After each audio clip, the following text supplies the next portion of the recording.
नमस्कार मित्रमैत्रिणींनो, आज आपण जाणून घेऊया अनंत चतुर्थी म्हणजे काय.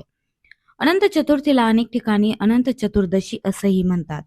हा दिवस खास करून भगवान विष्णूंना अर्पण केला जातो. या दिवशी लोक अनंत व्रत करतात आणि हातावर लाल जांभळ्या रंगाचा धागा म्हणजेच अनंत सूत्र बांधतात. या सूत्रावर 14 गाठी मारल्या जातात.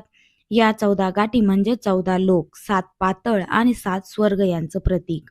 धर्मशास्त्रात सांगितलं आहे की जो भक्त श्रद्धेने हे व्रत करतो त्याला संपत्ती, आरोग्य आणि अखंड सुख प्राप्त होतं. कथा असं सांगते की पांडवांनी वनवास संपण्यासाठी आणि संकट दूर करण्यासाठी अनंत व्रत केलं होतं.